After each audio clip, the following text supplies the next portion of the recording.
information to people in harm's way. Why is he making these mistakes? Joining us now is former White House Communications Director Anthony Scaramucci. Great to have you here. We have a lot to talk about. Good morning. Let me just play for you two conflicting things that the president said. One was in May about a hurricane, and one was this weekend about this hurricane. So listen to how he categorized this.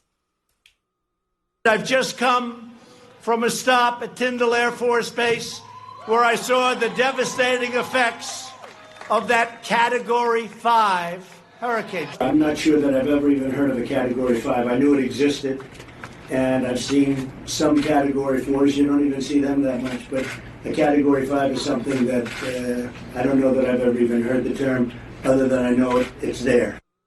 How did he forget that a Category 5 exists over the past 3 months? Well, I mean, I think what happens is he's on sort of replay mode, so it's almost like a season rerun for him. And so he has a few phrases that he uses repetitively that he thinks working. And so saying that he's never heard of a Category 5 hurricane and not remembering that he's heard of a Category 5 hurricane is emblematic of what's going on in terms of the mental decline. But I think the problem now... Well, let me stop you right there about that, because I know that you're talking about his mental decline, but not a lot of people are talking about that. However, for Democrats, with Joe Biden, there's a lot of talk about whether people should be concerned about his mental acuity. So are you saying that what you hear there is mental decline, or is something else going on? Well, I mean, if you look at a whole pattern of speech and you look at a whole deterioration of his syntax and the way he's talking, look, I'm not a psychiatrist, so I'm not going to clinically evaluate him, but just as a person looking at it as a voter, you're saying, okay, the guy's obviously in mental decline. But what I find sad and troubling about the whole thing is that he's got a group of people around him that are supposedly loyal to him and like him, that they're not addressing it, they're not evaluating it. And so what's happening is CNN is showing a clip like that, which is incredibly embarrassing. But here's what I would say. If it was my dad, okay, or it was a family member and you were showing clips like that, there's a little bit of sadness to the whole thing. There's an element of sadness to the whole thing. And so for me, I'm looking at that. The guy's in obviously mental decline. He missed the fact that Alabama wasn't affected by the storm. Right, so what you're talking about... So now you've got a whole group of people that, like I said to you guys, it's like Trump Noble. He's in full-blown meltdown.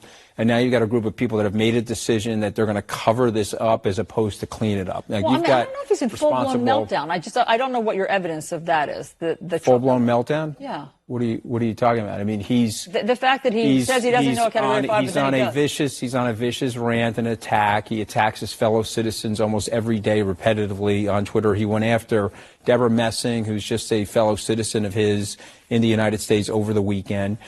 He sends out between 40 and 60 tweets in a 24-hour period of time. There were 122 this weekend. It was 122 this weekend. And so when you say that he's not in a full-blown meltdown, we all have different opinions of what a full-blown meltdown is. But I think, I've been around the situation now for 3 solid years.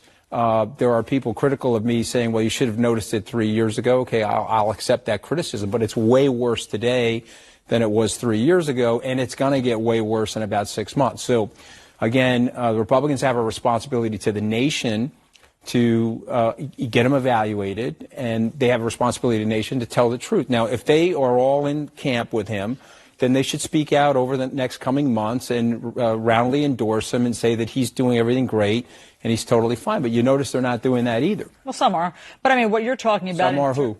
In terms of his supporters in the Congress. In the Congress? Yeah. Okay, I haven't really heard that many supporters in the Congress speaking out glowingly about how well he's doing. I mean, let's face it, he had a horrific summer. He's doing well.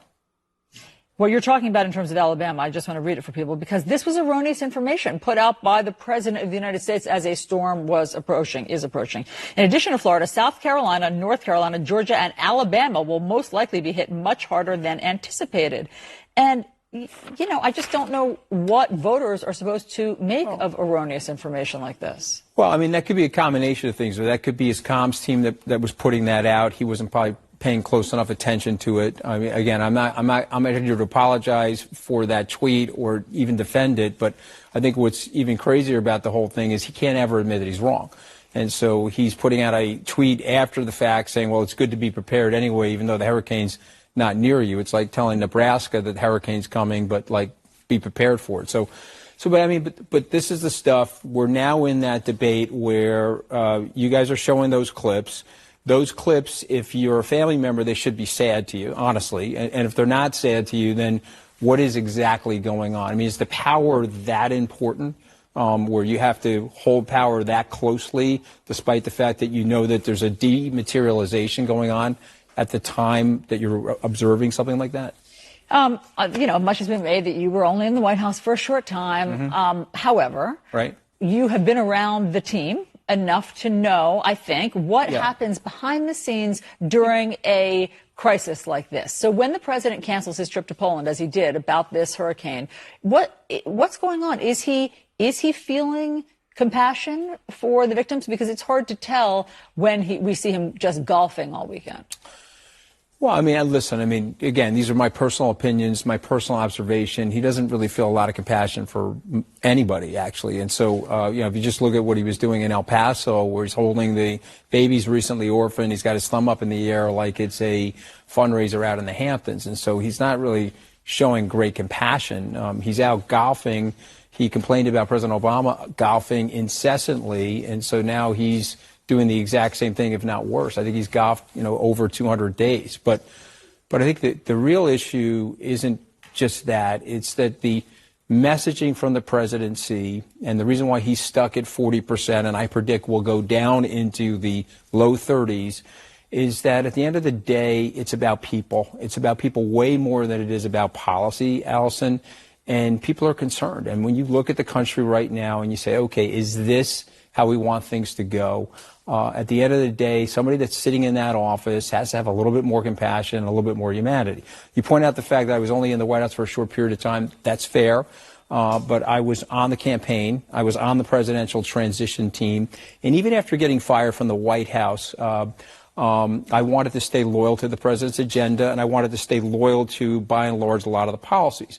But as you and I both know, two years of discussions about the situation, there's a lot of things that are going wrong. And so now you've gone past the tripwire of normalcy. And so even a Republican like me, who would like to support the president, you can't support this sort of stuff. And so the question is, when will normal, rational people start to come around to that? Because I get the loyalty conflict, and I get the anchoring but let me to something that's so wrong. Because the last time we spoke, you predicted